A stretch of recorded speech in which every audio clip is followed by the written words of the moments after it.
Good evening from Swansea wrestling fans.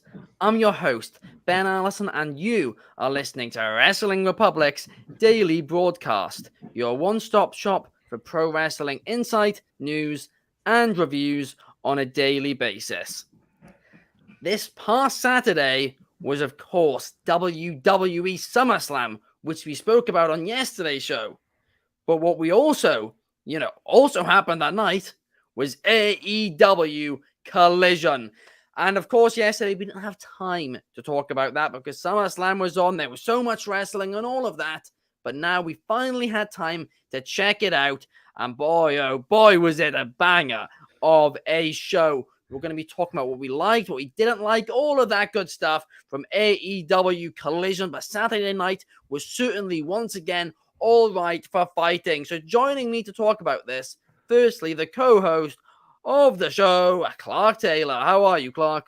I'm doing well. I'm stoked to talk about Collision. You know, Saturday was a big day for wrestling, and like a lot of us, I didn't get to Collision Saturday night, but it was kind of nice to just sit down and watch it recorded yesterday. Yeah. Like, because there wasn't really anything else on. I thoroughly enjoyed it, and boys, Collision seemed me to find a rhythm. As far as the booking and style, I really, really, really am enjoying their product, and I'm stoked to talk about it. Absolutely. I mean, I personally have complained a lot about the pace of AEW Dynamite at times, how they don't give things time to breathe. Well, Collision does feel like a slightly, slower pace. Not like it's a slow show or anything, but they just take, a step back and just let things breathe a little. And I am loving that. But also joining us, of course, he is the AEW Collision reviewer for Wrestling Republic. Nobody better to join us than David Sheldon. How are you, David? Hello, everybody. Very, very excited to talk about this episode of Collision. As I was saying before I go on air, very rarely I get a chance to talk about a show that I review because I just normally don't do those shows because I feel like it's a bit superfluous. But I want to talk about this episode because I think that this was a fantastic episode. I gave the show 3.5 stars on the WR scale. I could have gone higher. And I was being a bit picky, I think, in certain places. I thought the show was probably the most consistent one that Collision have had. In terms of Collision have had much higher highs than this week's episode. But I also thought as a general show, the segments into the matches, into everything, it just flowed so nicely. And to be honest with you, here's my hot take. Genuinely, I did have more fun watching it than I had watching SummerSlam. There were better things on SummerSlam. There were better things on SummerSlam. Don't get me wrong.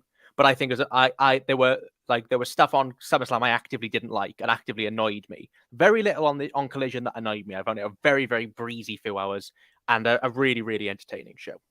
Fair enough. I mean, I'll agree with the love for Collision, absolutely. I'm a Collision guy. CM Punk's a Collision guy. David, you seem like a Collision guy as well. But the question is the fourth person who's joining us today a Collision guy? Bret is here as well. Bret, how are you? And are you a Collision guy? I'm doing good. How's everyone doing? Hope everyone's having a great week so far. It's a Monday. I hope you're getting ahead of all your goals. Collision was amazing. I won't say I'm a Collision guy. I'm still a Dynamite guy, but they are hitting their stride. I'll say that. Absolutely. Fair enough. Well, we're going to now get into the episode, pick it apart, and we're going to start with the opening contest, and that was FTR, the AEW Tag Team Champions, the tag team who I feel they're the best tag team in the world. I felt they've been the best tag team in the world now for nearly 5 years. They are absolutely great, and every time you see them in the ring, it's never, ever a bad match, no matter who they are against. But they were against Big Bill and Brian Cage on Collision, and it's a very random tag team, isn't it? I mean, obviously, a lot of people know Big Bill as, Big Cass from WWE back in the day. And, truthfully, Big Bill and Brian Cage really impressed me together. I thought they had great chemistry. I think they just got a lot of potential. I really hope, from here they keep them as a tag team. They continue building them. Maybe even give them a run as Ring of Honor tag team champions. I wouldn't be mad at that because obviously, Brian Cage is involved in Ring of Honor quite regularly. So that would be interesting. It bothers me every time I talk about Brian Cage on this show, right? Because he's somebody who I've watched for years, and I've always thought he was great. I really have. And since he's arrived at AEW, well, he's done next to nothing. That's the truth of the matter. But now, hopefully, him and Big Bill will start to hit their stride. And I'm really hoping we have a top tag team contender. And they put on a great match with FTR. But it was not enough because FTR got the win. Now, Clark, I'm going to send things straight to you to start with. What did you think about this opening contest? The in-ring match with FTR facing Big Bill and Brian Cage. You know, FTR never fails to impress, but let's talk about the other side. I did not expect Big Bill to be as over as he is. Yeah. He seemed to get as good of a reaction as anyone. And I was impressed with him in the ring. He's always been a great athlete, but he looked good against FTR. I mean, a lot of people look good against FTR, right? And FTR is that's true, yeah, as good as anybody. But yeah, I thought it was a great showing, and I enjoyed the match. As far as it being a random tag team, I totally agree, but I think that's because we're still hung up on Enzo and Cass, right? We're the old team, and it's as great as they were, you know, they've moved on and are in different promotions at this point. So I had no issue with the match. I don't have an issue with the team either.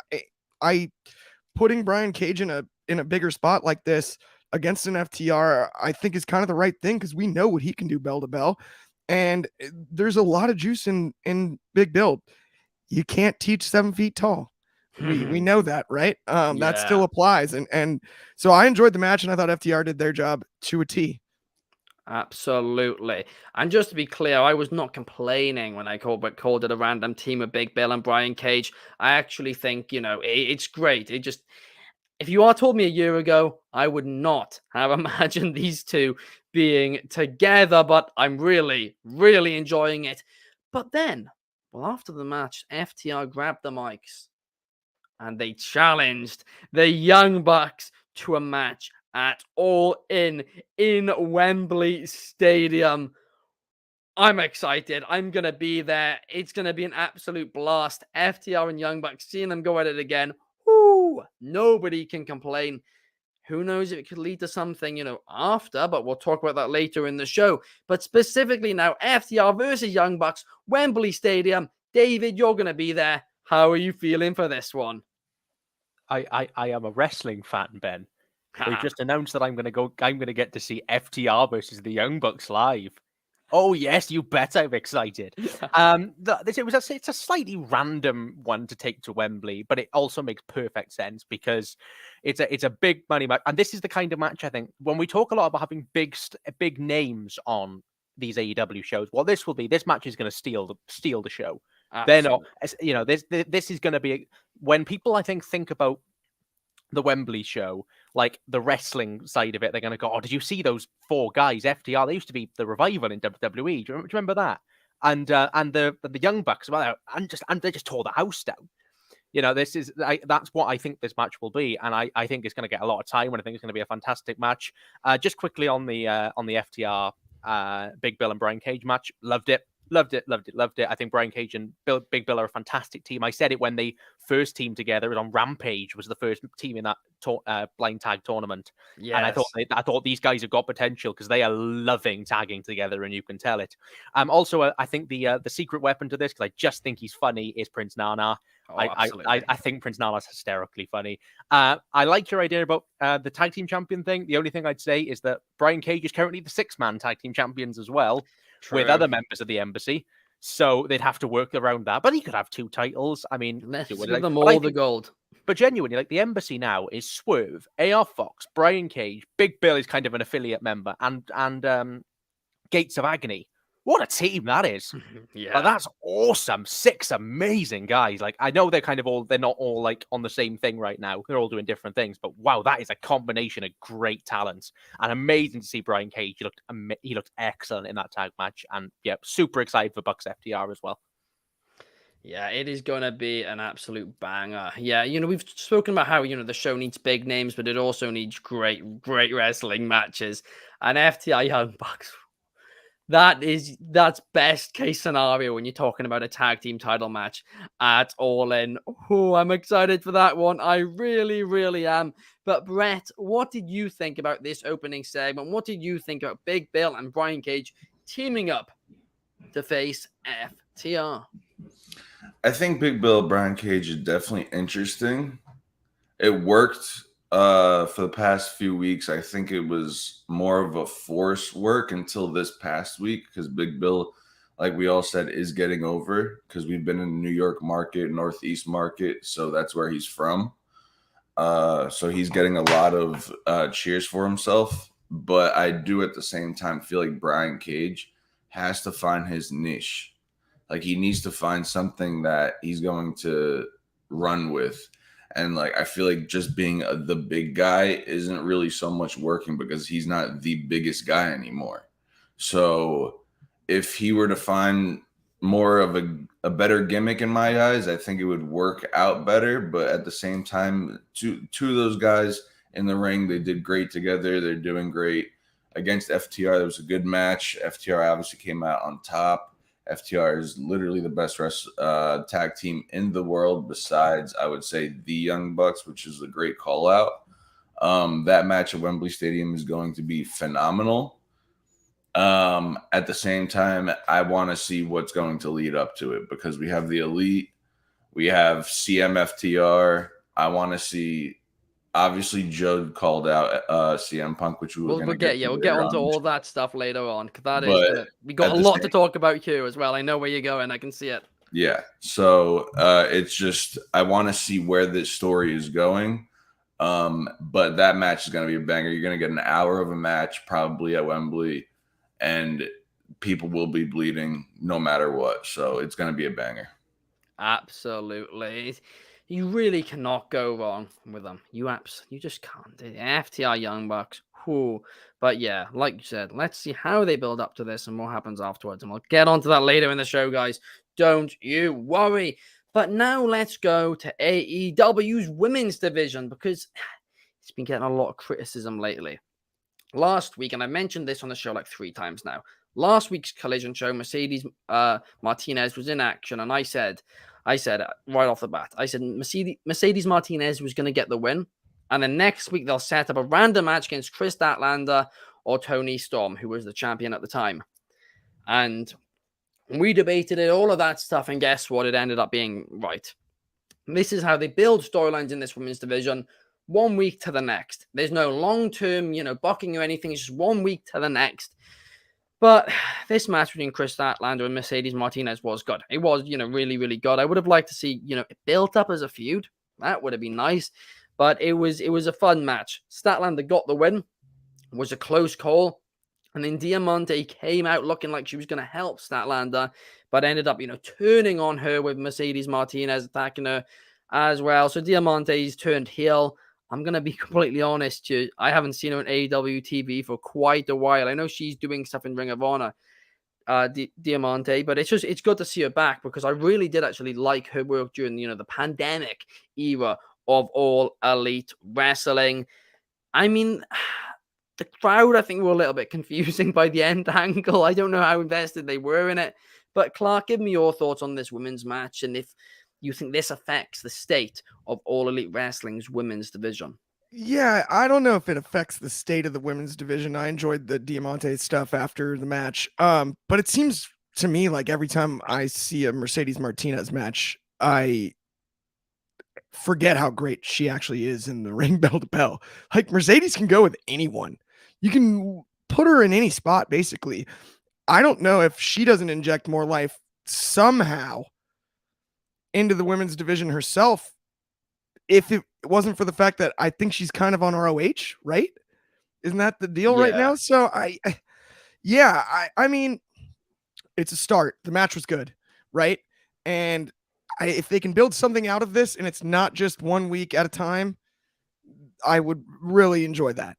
As far as Statlander is concerned, it's one of those things that you can see how much talent there is, and you can see that it could be so great. And it's just frustrating that like they haven't fully hit their stride booking wise, But like I said, I really enjoyed the match, and Mercedes Martinez was awesome as usual. Absolutely. It does kind of feel like every single time, we see Mercedes Martinez, she really impressed me. I mean, she impressed me in WWE And then obviously she ended up going into Retribution, and that we all know what happened there. It just sucked. But she is somebody she's a real veteran in this business. What is Retribution? Sorry, have I erased that from my brain? I think I might have erased that from my brain. I don't blame you. Retro who? I do not blame you, David. It was awful. Oh, it was so weird during the pandemic, that angle. But I mean, Mercedes Martinez, she's a veteran in this business. She's somebody who can be a lot of help to AEW's women's division.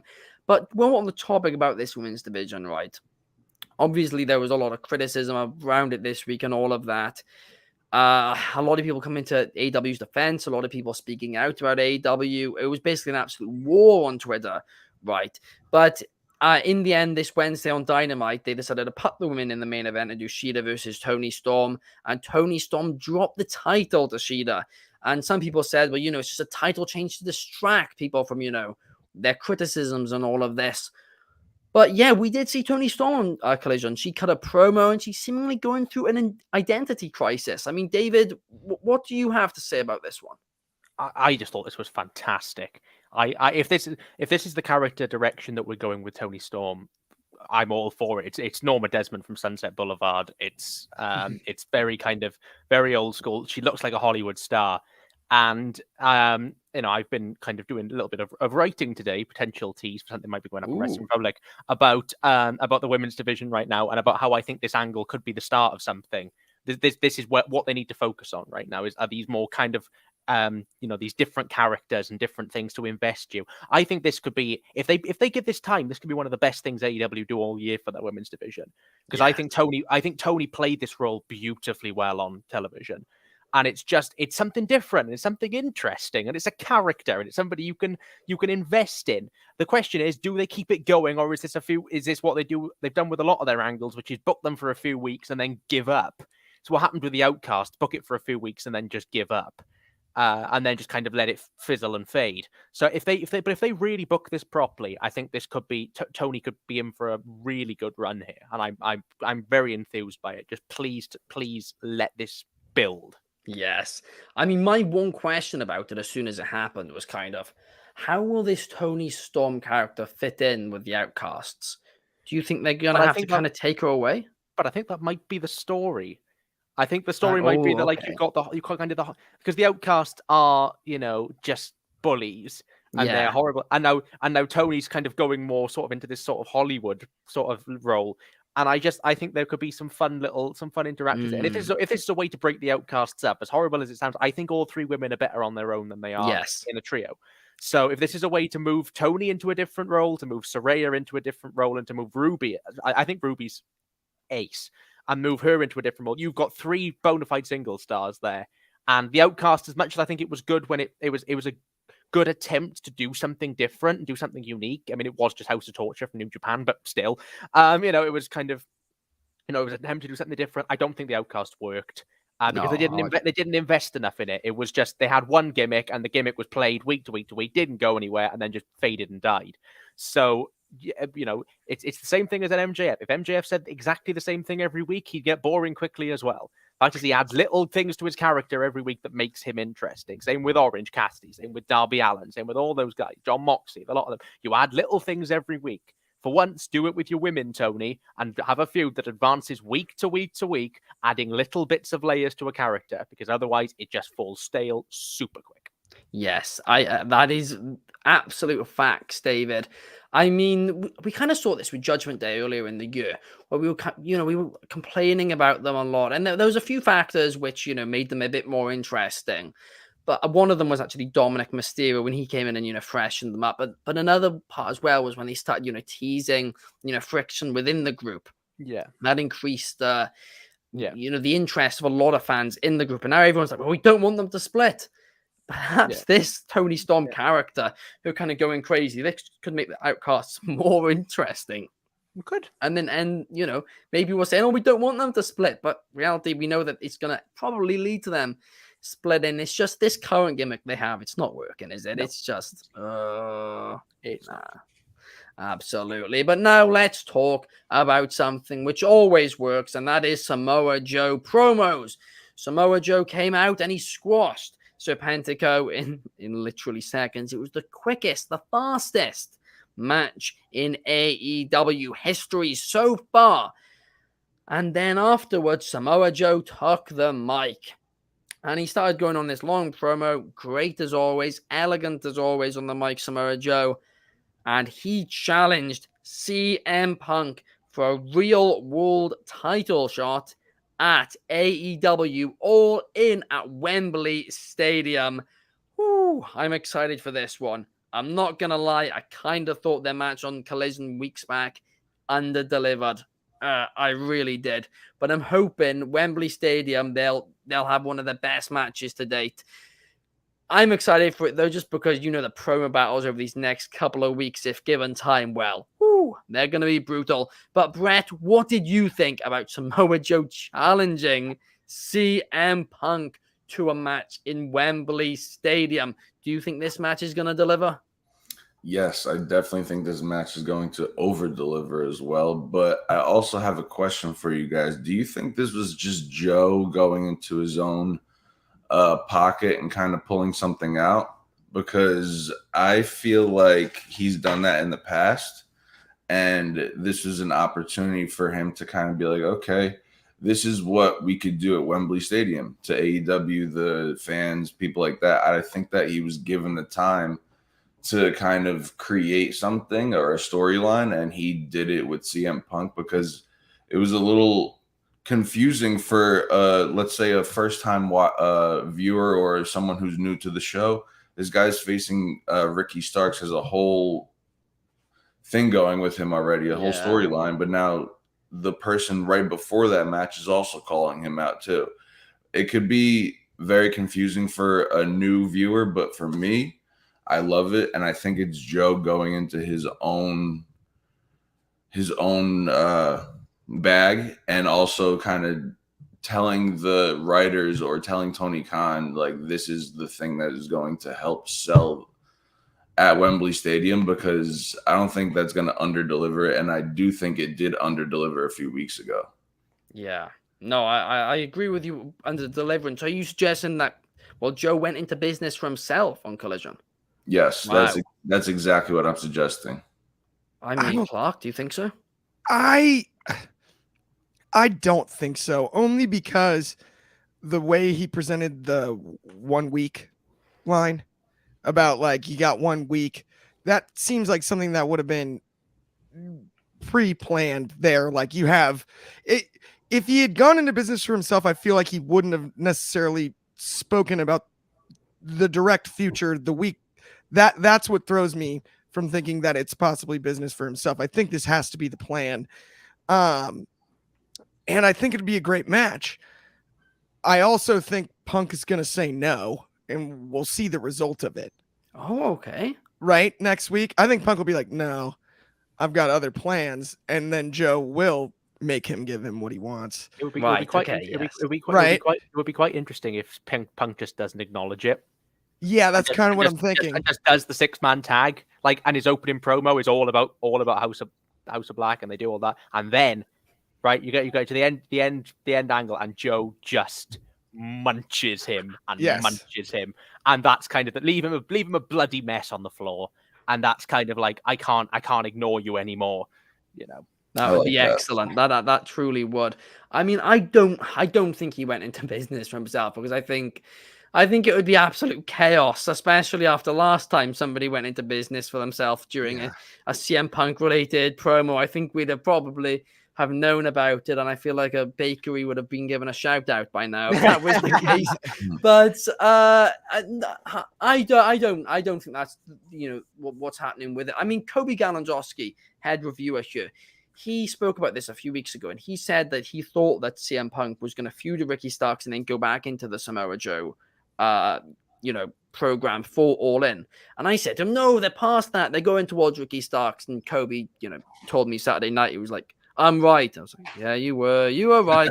But he absolutely did call that happening. So, I mean, but I do agree, to new fans, this would have been very, very confusing indeed when later in the night, Punk had that challenge. I'm going to get into that challenge in just a moment. But before we do, let's talk about the Acclaimed, because everybody loves the Acclaimed. But the Acclaimed did a sit-down interview, and they spoke about, of course, Billy Gunn taking his boots off, leaving them in the ring, retiring from AEW, from the professional wrestling business. And the Acclaimed were asked about how they felt about it, and they said they think he made the wrong decision. They don't think he's responsible for all these losses. They don't think he should retire. They do think he could be a big help to them. However, as far as he's concerned, he's done. So now next week, they will be in action, and they will be in action not with Billy Gunn, but for Billy Gunn. My question for you, David, is do you think Billy Gunn is retired, or do you think this is one big swerve? I don't think it's one big swerve. I just think it's all part of a storyline. I don't think Billy Gunn has really retired, because it's too much of a wrestling angle for Billy to have actually retired. He's coming back for something. Yeah. With that said, I'm not saying that as a bad thing by any means, because of course pro wrestling isn't real, so you can tell these stories, And I think this was an excellent promo from the Acclaimed, and this is some of the best acting I think Anthony Bowens has ever done. I really got me in this one. I do think there is a big gaping hole at the center of this storyline, and it's no fault because we've moved past it now. But I had big problems with the Acclaimed versus House of Black trios match from a few weeks ago, which this built off, because my argument was, if the story they're telling is that Billy Gunn can't hang anymore, well, that match you watched Max Caster get beat up, then Bowens got in and got beat up, then Billy Gunn came in and got beat up, and then they lost. That's not. Like, if the story you're telling is, can Billy still go? The Acclaimed think he can, Billy thinks he can't. Well, they all got beat up, so none of them can go because they got absolutely mauled in that match a few weeks ago. So if the story had been that Max Caster gave it a good go and Bowens gave it a good go and Gunn just couldn't keep that pace anymore, or just couldn't keep the pace, then I think this would be a more interesting and a more logical storyline. With that said, I still really like the promo. I still like the angle. I like the Billy Gunn stuff because I think Billy Gunn is such a beloved guy, and people do love Billy Gunn within wrestling and as fans. We all love Billy. Absolutely. So nobody wants to see Billy go, especially given this is the most interesting thing Billy Gunn has. I think the Acclaimed more interesting than anything he ever did in DX. Like when you think about kind of the impact that he's had on that group, he was just another guy in DX, whereas this he's been such a big help to the Acclaimed. And I think that this storyline has really good potential for a really cathartic Billy Gunn moment somewhere down the line. I just wouldn't have booked the trios match 2 weeks ago the way that they did, because I just don't think the story really makes sense. But we'll get past that. It's one story. It's a long old feud that they're building. I imagine a long old story. And yeah, I mean, I'm excited to see what the Acclaimed do next week. And I think the Acclaimed might lose next week to whoever they face. Because can they still do it without Billy? Are their heads in the game? That sort of story. But I could be wrong. Here's the thing, right? And I might be completely wrong on this one. In fact, I think I could well be wrong on this one. But I'm gonna give a bit of a wild prediction. I mean, Bullet Club aren't really doing too much at the minute. I mean, we obviously saw them on Collision. They're being built up and all of that, but they're not really, involved in any angle. Billy Gunn is familiar with Bullet Club. He was involved in feuding with them in 2017 in New Japan. I think Billy Gunn is going to turn heel and join his own sons, the Guns, in Bullet Club Gold. I hate it. It feel a bit random, especially David, how they left it last time. I love where you're coming from, and I love the Acclaimed myself. But I mean, the New Age Outlaws are a top 10 tag team of all time. He didn't do anything as great in DX. Come on. That was a bit of a reach, David. I was like, I agree with everything else you said except for that. Let me clarify. I love DX and I love Billy Gunn in DX. I'm not saying that like Billy Gunn had better matches. He was an overall thing, but I just think in terms of the impact that he had on the Acclaimed against the impact he had in DX, I think he's been he's had more of a kind of. If you're looking at it from a stable perspective, yes, that makes way more sense. I thought you meant like impact he had on like industry as a whole, not necessarily like the performers inside the stable. No, I get that, because I'm like, right, like the Outlaws were a top 10 tag all the time. I was like, that's what I was like. Wait a minute, I love you. Either way, we're on the same page. But I wish we had an Ethan Page match or Hangman Page match to talk about next. Hangman Page versus Talking Ethan about Page versus Christian pages. Cage. Need one of the pages. Yeah, that would have been, a nice little Even transition. Saraya But would have been nice. let's just move on to the next topic and let's talk about the main event of Collision as CM Punk took on Ricky Starks for the real World Championship. And we got a comment here from Soul, who is saying Punk and Joe for the real World Championship at All In. Sign me up. The seltzers will be pouring. Well, considering that challenge was made before this match, it kind of made this match even more obvious than it previously was. But it was a fun main event match. Of course, CM Punk got the win. Seeing Ricky the Dragon Steamboat as referee, that was fun, of course. Ricky Starks was not happy after the match, and Ricky Starks decided to beat up Ricky the Dragon Steamboat. I thought this was a really, really fun match between the two. My actual thinking for this is perhaps they might end up going Punk versus Starks versus Joe. Maybe a triple threat or something. I think that's potentially, because they're obviously still building this, or maybe they'll just do Starks, Punk the week after, or All Out, or something like that. But Brett, what did you think about the Collision main event? CM Punk, Ricky Starks, the real World Championship. I thought it was a great match. I thought Steamboat's input was just right. I don't think he did too much. I don't think he did too little. I do think the ending when Starks went ahead and beat down Steamboat, and then Punk looking like a good guy. Like I'm just, this is not the Punk that we've gotten. I understand that we're getting a new Punk now, but this is just something that, for me, it just feels like cringe-worthy to me. But at the same time, I understand where they're going with it. Punk is just super babyface right now, and I wish he wasn't. Fair enough. I mean, it kind of is in that position, isn't he, where he's trying to play a babyface, but then in some places he's being treated like a heel. Some places he's being treated like a face. Most places it's a mix. And I have a feeling that long term is going to result in him turning full blown heel. But I think he's waiting to be hated a little bit more. He's waiting until that wave of people being excited that he's returned just kind of dies down, and people are more, booing him and all of that. And that's when perhaps he'll turn. I'm going to be honest, though. I've seen a lot more positive stuff about CM Punk lately than negative stuff since he's, come back. He stopped those Instagram, social media, rants. He's not done that many digs towards the Elite. But, well, that takes me on to actually what I want to talk about, right? Because FTR challenged the Young Bucks. We spoke about that earlier in the Nitro match at All In. Samoa Joe challenged CM Punk at All In.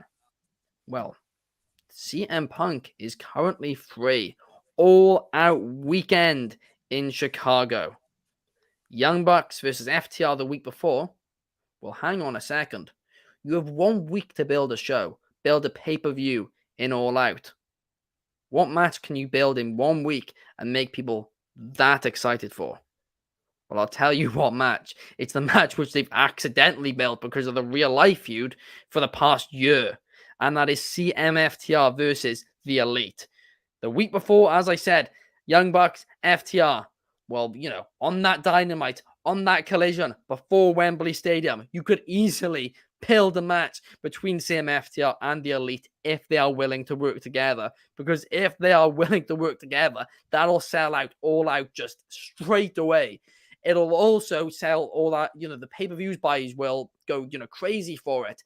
And there's already a lot of concern, right? There's a lot of concern in the industry about how well All Out will sell. WWF, and I think 1997, if I'm correct, tried to do 2 pay-per-views in 2 weeks. It failed.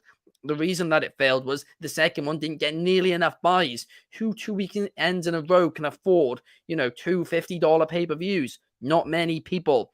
So you need to get people into thinking that Wembley's the show they need to buy. That's the stadium show. Samoa Joe versus CM Punk, Young Bucks, FTR, MJF, Adam Cole. That's the pay-per-view which everyone thinks is going to be the bigger one. They buy that one, they watch it, they love it, and then out of nowhere, CMFTR versus the Elite All Out, and they're like, well, now we've got to buy this as well. If this is the plan, I've got two things to say about this. If this is the plan, firstly, it's a perfect plan.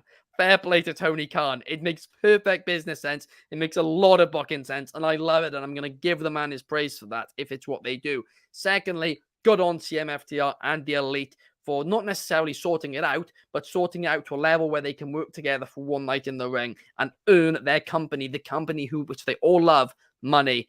Good on them if that is the case, and I really, really hope it is. David, thoughts on that? I don't think it's going to happen. Oh, Sorry. ruin my fun. Buzzkill Sheldon coming in to ruin the fun. Look, if it happens, fine. If it happens, grand. I think we've taken the FTR Bucks thing, and I think we may have run with it slightly, and we may have got our hopes up a little bit. As much as I want to see the match, and because we all do, let's be honest. If it happens, I will eat humble pie, and I will swallow it. I'll swallow my pride there and admit I'm wrong. I just don't think. I think the match might happen. I just don't think it's going to happen at All Out. The only way I see it happening at All Out is if Punk beats Joe, and then Kenny comes out after that. But you've got, this is your biggest wrestling. Like, this is probably the biggest, hottest angle you could have in your company right now is Punk and Omega. 1 week build. I know there's plenty of context, but let's bear in mind that most of that plenty of context has not played out on AEW television. It's played out behind the scenes. And all we've kind of had is digs that have related to it. It's true. We've got a week to build that. It just like, and that's it's still going to sell it out because Chicago is where All Out is going to be. It's going to, it's such a hardcore crowd. They'll know all the context. I think most people do at this point now anyway. But even so, it's just like, I feel like it could be a full gear thing if they're going to do it. Oh, okay. And start the build here and go forward to the next show. Give it a bit of time to actually build something. But the question is, do you need the build? But I don't know. Anyway, just quickly on the Punk Starks back. I thought it was good. I didn't think it was as good as their Owen Hart Cup final, which I really liked. I really liked the Owen Hart Cup final. I thought this was a bit more of a it had bits of that aggression I wanted. The slaps and that kind of thing. That felt like the aggression. For the most part, it was just a very well wrestled match, which is what you expect from these two guys. Steamboat, nice to see Steamboat. Didn't do a ton, but nice to see him. I thought it was nice to see JR back as well, by the way. Come back, of course, from his medical leave. So really nice to see him. I thought he actually added quite a bit to this match, and I think JR will suit Collision actually, because it's very much in his wheelhouse. And I thought he was a great addition to the main event. Just seeing JR and Steamboat hug was a lovely touch. No, it was. But yeah, so the match itself I thought was pretty good. Was really good. The CMFTR versus Elite thing, I want it. I just don't think it's going to happen now. So sorry.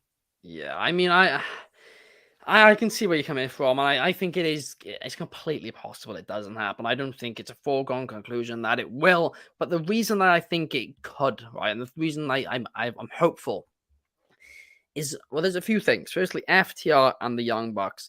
There's been tensions between them, of course, throughout this entire situation because they've very much been Team Punk.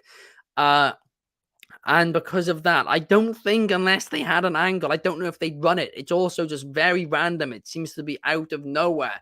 And then the third reason is, like I said, they need a match. They need to do something, right, which will sell tickets, right, not even just tickets, but sell pay-per-views primarily between the end of August and the start of September, right, the 7-day period, basically 6-day period in which they will have to sell the show. They need to do something big. They really, really do. Because like I said, most people aren't going to buy 2 pay-per-views. So you've almost got to trick people into buying 2 pay-per-views. Act out like Wembley's going to be the biggest show. Stack that. And then just do something massive at All Out.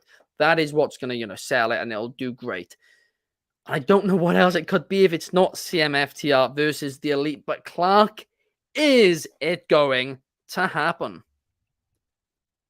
It's gonna happen. Is the T-shirt he's holding up? Gonna happen. Can you see it on the screen? Okay, good. Yeah, you can for our video. It's an old school Chicago rallying cry for the Cubs. 108 years without a World Series, and we all wore "It's gonna happen" stuff. And guess what? In 2016, it happened.